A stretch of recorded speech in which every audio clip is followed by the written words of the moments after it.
está conosco aqui frequentando a igreja já há algum tempo, juntamente com sua esposa Sandra. Hoje está conosco um dos 3 filhos do casal, o Gerson Neto, pai do Noah, que hoje pela manhã foi batizado lá na Igreja Central, pelo avô. Que alegria tê-los conosco. Reverendo, é uma bênção tê-lo conosco, Deus o abençoe. Queria que você contasse um pouco aí rapidamente da sua história, do seu processo pastoral, e que o Senhor o abençoe nesta noite. Obrigado, reverendo Levi.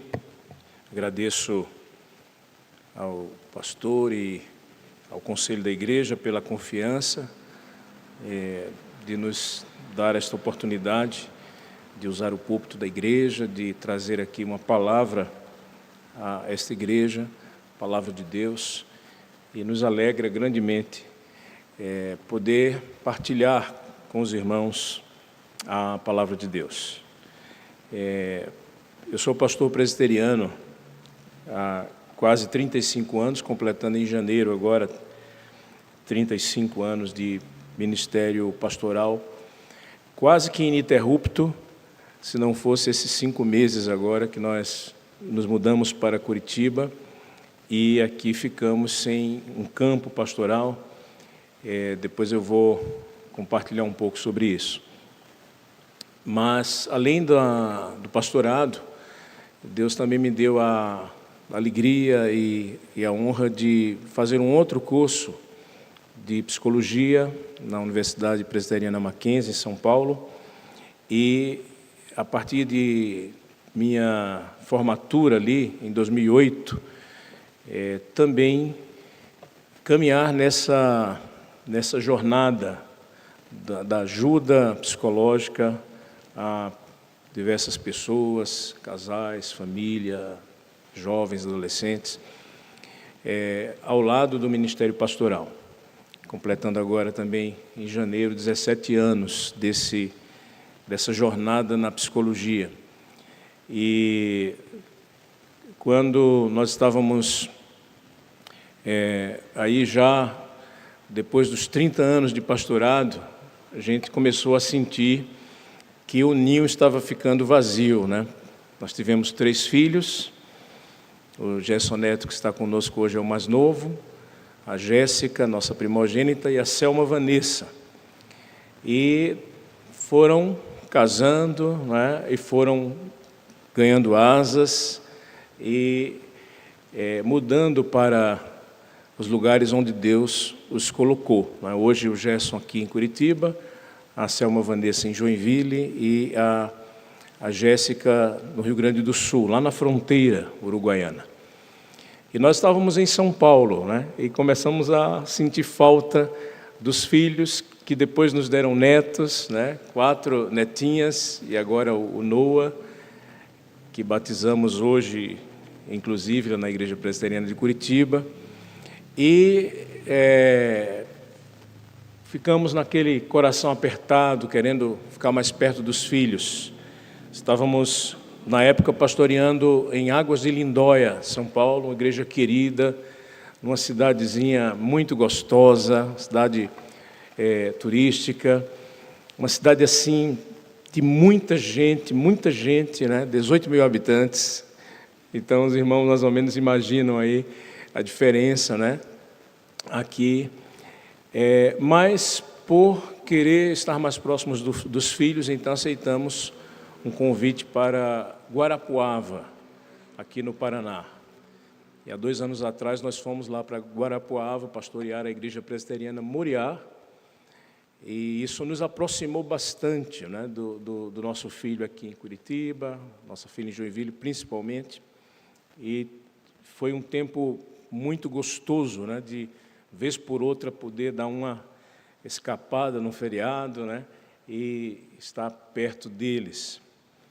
Mas Deus foi direcionando as coisas de uma maneira que nós entendemos no ano passado que deveríamos vir aqui para Curitiba, ficar mais perto do nosso filho, que estava recém-casado, também com um filhinho novo, nascendo, e oramos por isso, colocamos diante de Deus, conversamos com o conselho da igreja, que entendeu a nossa necessidade, E aí fomos trabalhando essa despedida, né, da igreja e viemos aqui para Curitiba.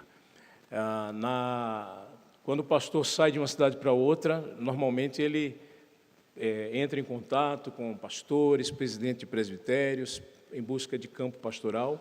Nós fizemos esse percurso, mas as portas não se abriram nesse sentido, e nós então começamos a trabalhar com outra possibilidade, que era exatamente a de atuar na área da psicologia. E seria um desafio, né, porque chegando numa cidade onde não somos conhecidos, tem que começar do zero. Mas graças a Deus, agora no mês de março, eu fui convidado a compor a equipe de psicólogos do Hospital Evangélico. E isso foi uma bênção do Senhor para as nossas vidas. Nós estamos ali trabalhando com aqueles queridos ali no hospital, principalmente na assistência aos funcionários, aos colaboradores, mas também auxiliando ali com os pacientes do hospital. Tem sido uma experiência muito rica, muito desafiadora também, e nós agradecemos a Deus por isso.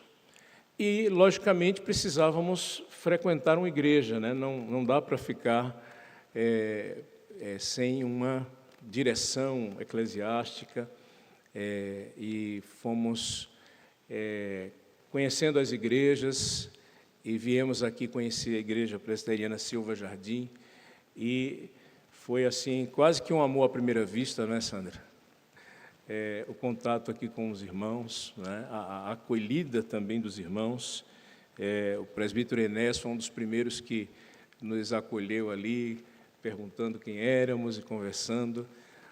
Os pastores da igreja foram também muito acolhedores, a Míria, os irmãos que logo foram se aproximando. Interessante que, inicialmente, alguns que nem sabiam quem éramos ou de onde éramos, e isso é muito bom, né? Muito grato.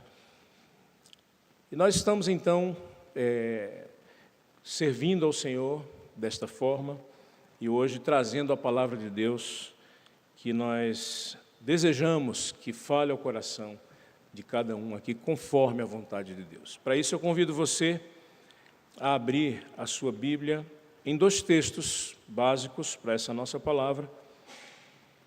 É o texto de Ruth, capítulo 2, do 5 ao 13. Depois leremos na terceira epístola de João, o verso 8. Ruth 2, 5 a 13.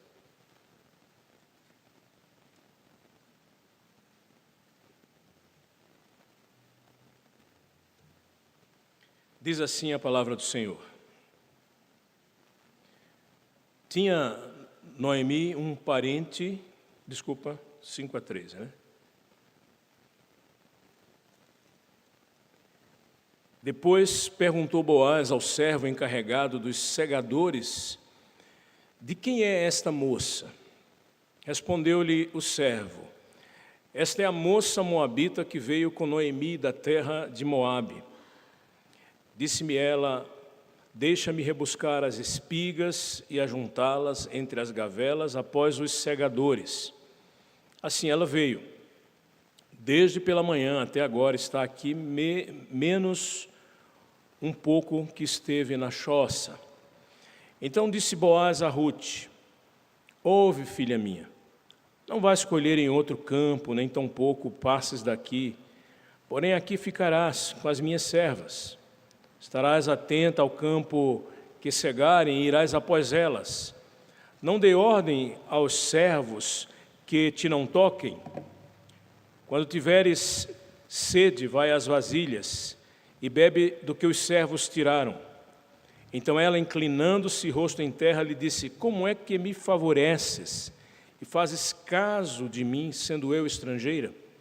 Respondeu Boaz e lhe disse: bem me contaram tudo quanto fizeste à tua sogra, depois da morte do teu marido, e como a deixaste a teu pai e a tua mãe, e a terra onde nasceste e vieste para um povo que dantes não conhecias. O Senhor retribua o teu feito e seja cumprida a tua recompensa do Senhor, Deus de Israel, sob cujas asas vieste buscar refúgio. Disse ela: tu me favoreces muito, Senhor, pois me consolaste e falaste ao meu coração, ao coração de tua serva, não sendo eu nem ainda como uma das tuas servas. E por último, na terceira epístola de João, verso 8.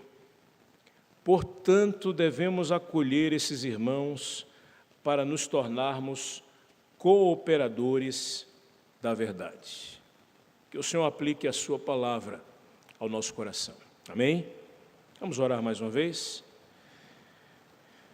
Pai Santo, Pai querido, nós te damos graças por este privilégio de estar na tua igreja, junto da tua igreja e falando à tua igreja.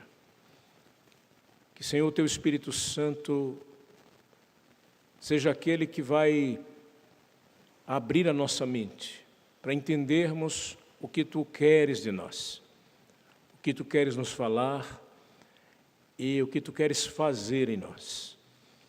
Abençoa-nos, ó Pai, portanto, com a ministração da tua palavra, em nome de Jesus. Amém. Amém, irmãos? Amém. Desde que iniciei o meu ministério, em 1990, eu fui morar distante da família. No início, 300 quilômetros nos afastavam dos entes queridos mais próximos. Depois, 3.000 quilômetros. Íamos para São Paulo, éramos do Nordeste, Recife, minha esposa paraibana, eu pernambucano, e viemos para São Paulo, e Deus foi dirigindo a nossa vida nessa direção. Ficamos ali cerca de 18 anos, nossos filhos saíram do final da infância para a juventude, ali se formaram, ali as nossas filhas também encontraram aqueles que seriam seus companheiros, seus maridos, se casaram e nessa experiência de distanciamento da família mais próxima, a igreja sempre foi uma família que nos deu suporte, que nos deu motivação para não desistir, né? Porque a gente fica longe dos queridos, dá vontade de voltar, às vezes até mesmo no ministério dá desejo de parar, de interromper essa trajetória que vai, em alguns casos, nos afastando dos queridos, né? Não somos os únicos privilegiados nesse sentido, há tantos que vão para lugares mais longínquos, mas por causa da igreja, esta mesma igreja para a qual Deus nos chamou, para servi-la, que nos acolheu, que nos abraçou, que caminhou conosco, sempre uma ou outra pessoa era usada por Deus nesse sentido. Então, nós fomos reanimados ano após ano e fomos fortalecidos a permanecer nesse objetivo.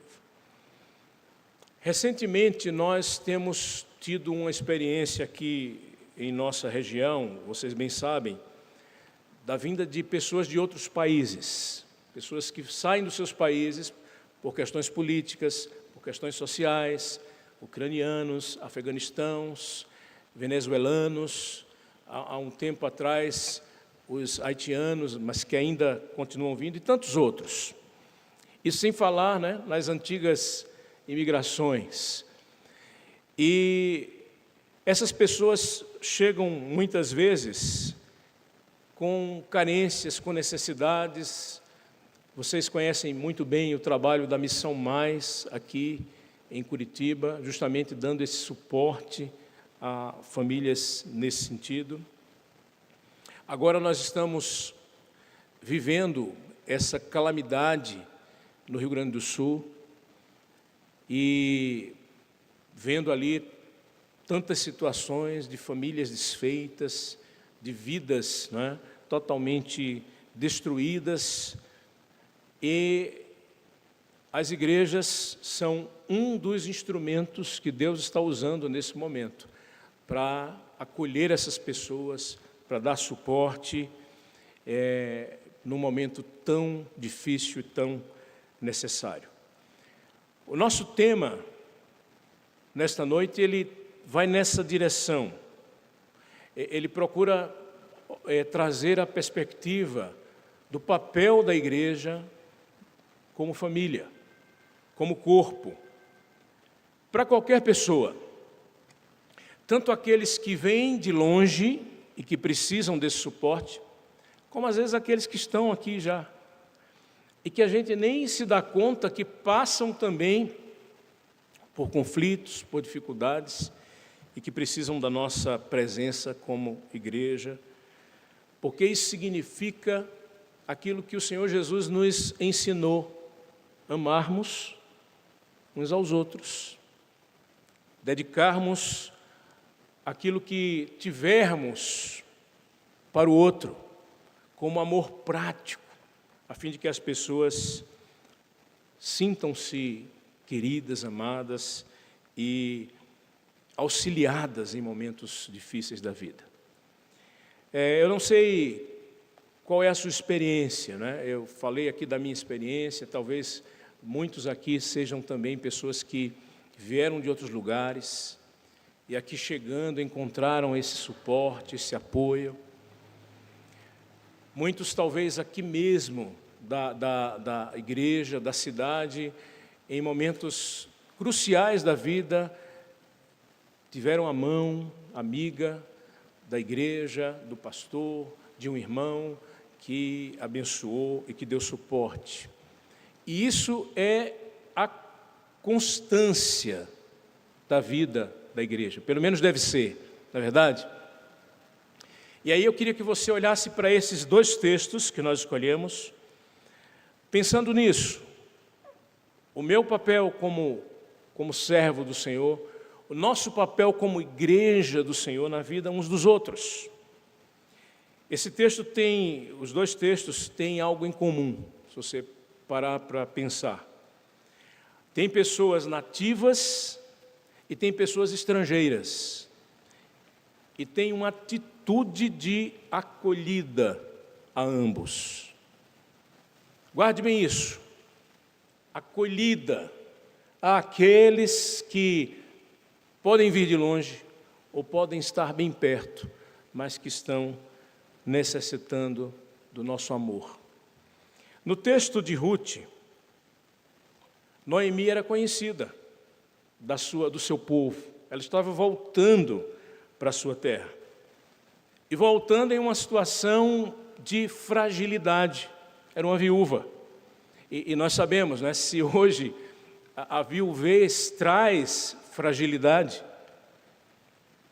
naquela época muito mais, porque a mulher não tinha essa liberdade e essa possibilidade que ela tem hoje de buscar o seu próprio sustento.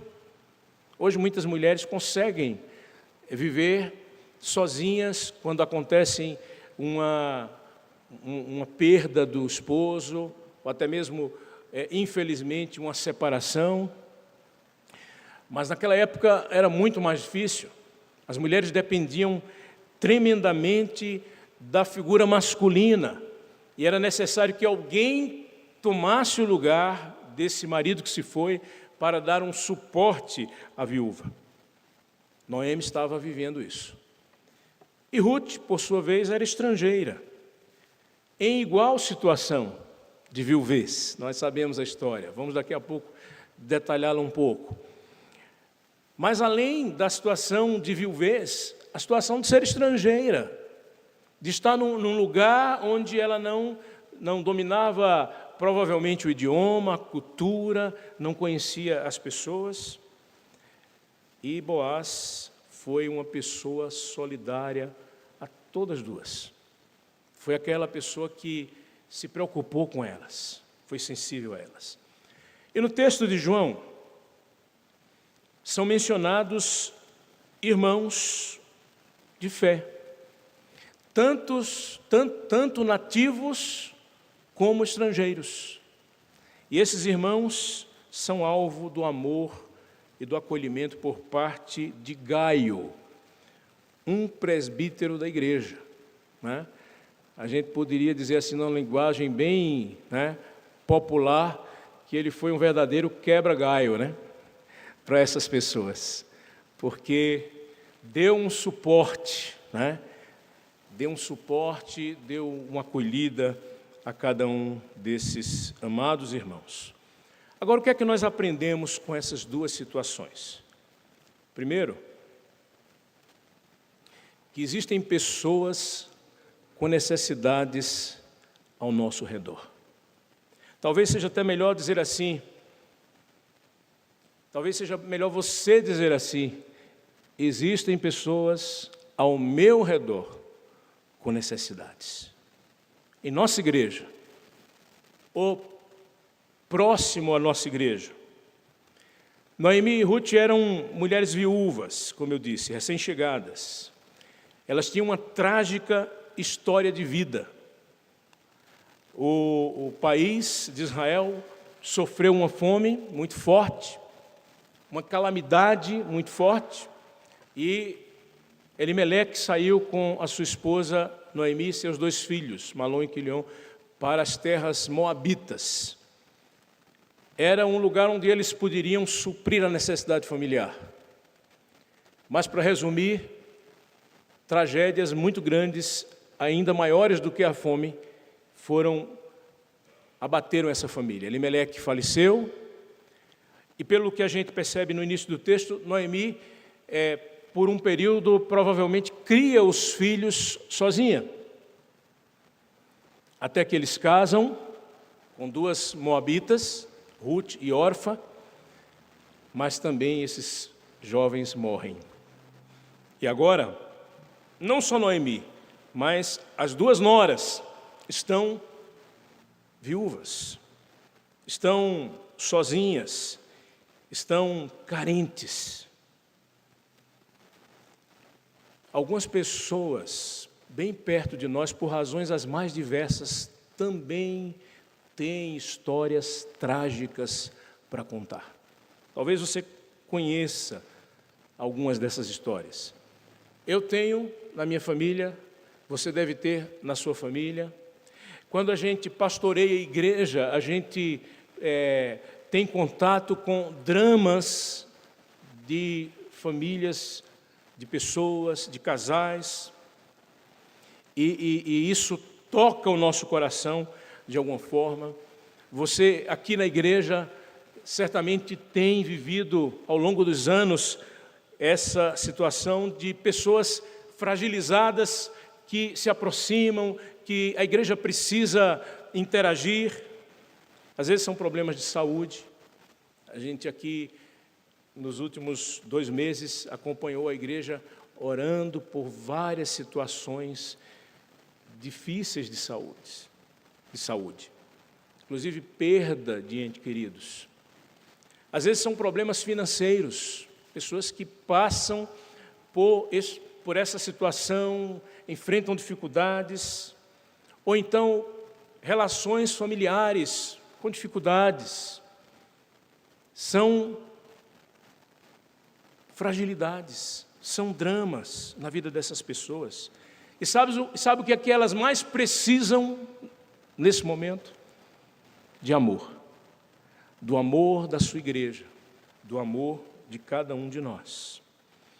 Os irmãos, conforme aparece no texto a quem João se refere, eram irmãos na fé, muito provavelmente pregadores itinerantes, pessoas que estavam passando de cidade em cidade proclamando a palavra de Deus. Abra aí a sua Bíblia lá na terceira epístola de João, verso 7 e 8, nós lemos apenas o 8, mas o 7 esclarece.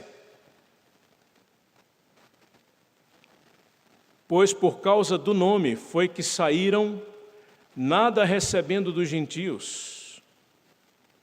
E o 5 ainda, para ficar mais claro: amado, procedes fielmente naquilo que praticas para com os irmãos, e isso fazes mesmo quando são estrangeiros.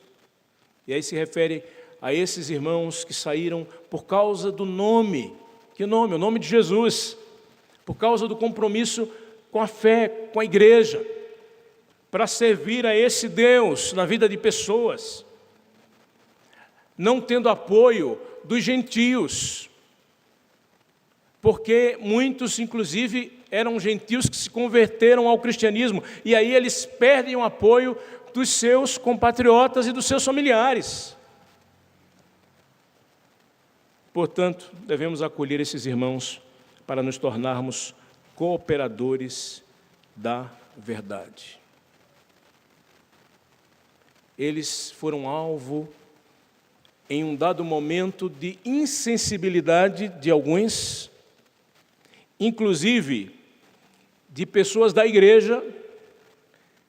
Se você voltar, por exemplo, lá no texto, o verso 9 e 10 fala isso. Escrevi alguma coisa à igreja, mas Diótrefes, que gosta de exercer a primazia entre eles, não nos dá acolhida. Por isso, se eu for aí, far-lhe-ei lembradas as obras que ele pratica, proferindo contra nós palavras maliciosas. E perceba, não satisfeito com estas coisas, nem ele mesmo acolhe os irmãos, como impede os que querem recebê-los e os expulsa da igreja. Veja, era um membro da igreja causando problema para os outros, ao contrário daquilo que nós estamos falando até agora, que é da necessidade de sermos sensíveis, acolhermos e amarmos uns aos outros. Aliás, esse é um grave problema nas igrejas. É quando há oposição injusta por parte de alguém. Porque existe a oposição justa.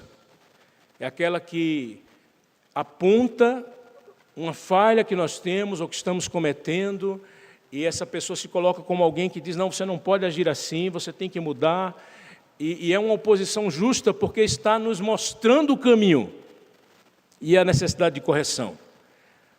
Mas há também oposições injustas, quando pessoas se levantam contra outras, apenas e tão somente por alguma incompatibilidade, por alguma dificuldade que elas têm, e aí não se tornam instrumentos de Deus, pelo contrário, elas prejudicam a vida dessas pessoas e desses irmãos. Então, eu quero chamar a sua atenção para isso. Há pessoas em nossa igreja que têm necessidades, histórias às vezes difíceis, ou simplesmente não foram acolhidos por alguém. Não têm amigos com quem contar. Eu não sei quantos aqui leram aquele livro Uma Igreja com Propósito. Quantos leram, para a gente conhecer? Uma Igreja com Propósito, do Richard Warren. Poucos leram, então incentivo você a conhecer Igreja com Propósito. É um livro muito interessante, que conta a experiência, aliás eu falei Richard, é Rick, né? Rick Warren. Conta a história da igreja deste pastor nos Estados Unidos, e ele faz alusão no seu livro a uma pesquisa feita entre membros da igreja, com as seguintes perguntas. Primeira, dentre outras: o que lhe atraiu para essa igreja? E sabe qual foi a resposta? O pastor. A pregação. Falou ao meu coração. Logo eu quis ficar ali. Mas havia uma segunda pergunta: o que ele manteve nessa igreja? E a maioria respondeu: tenho amigos ali. Fiz amigos ali. Olha, você se identifica com essa resposta? Você permaneceu na igreja Silva Jardim porque fez amigos, pessoas lhe acolheram, pessoas lhe abençoaram. Eu me lembro que a minha esposa costuma dizer que tem esse ministério nas igrejas onde a gente passou. Você sabe, né? Às vezes, cada igreja tem aquela pessoa que fica mais quieta, mais isolada, ou aquele que é mais cara fechada, né? Não é uma pessoa de um bom relacionamento, as situações as mais diversas. E a minha esposa dizia assim, eu acho que eu tenho um ministério de ser usada por Deus na vida dessas pessoas, porque onde a gente passa, sempre tem alguém que desse tipo se aproxima e ali, com um jeitinho especial, vou cativando e elas vão se tornando amigas. E aí a gente percebe como elas tinham necessidades e como Deus queria nos usar. Deus usava a Sandra na vida de pessoas assim. Por quê? Porque foi percebido que elas estão ao nosso redor. Elas estão entre nós. Mas uma segunda lição que nós queremos tirar desses dois textos é que não basta você perceber que tem pessoas com fragilidades e problemas. Não é verdade, pastor? Só notar não adianta, né? Só se dar conta não resolve. É preciso sensibilidade para com essas pessoas que estão passando por essas necessidades. É preciso que você tenha o coração movido na direção delas. Vamos olhar para os textos mais uma vez. Boaz era um parente da Noemi. Capítulo 2, 1, já mostrava isso. Tinha Noemi um parente de seu marido, senhor de muitos bens da família de Elimeleque, o qual se chamava Boaz. E Boaz percebeu que tinha alguém diferente lá no local de trabalho, no campo, né? E perguntou quem era essa pessoa. E aí o servo disse a ele, olha, é Ruth, estrangeira, né, nora da Noemi. E aí ele se deu conta que ela não era só uma estrangeira, mas era uma parenta, né? E Boaz conhecia a lei. Ele sabia que era importante ter um cuidado com os parentes. E aí então ele foi benevolente com Ruth. Verso 8 e 9. Então disse Boaz a Ruth, ouve, filha minha, não vais colher em outro campo, nem tampouco passes daqui, porém aqui ficarás com as minhas servas. Estarás atenta ao campo que cegarem ou colherem, e irás após elas. Observe aqui, não dei ordem aos servos que te não toquem. Quando tiveres sede, vai às vasilhas e bebe do que os servos tiraram. Boaz não somente percebe, não somente dá uma oportunidade de que Ruth fique ali colhendo, mas ele se preocupa com a segurança dela.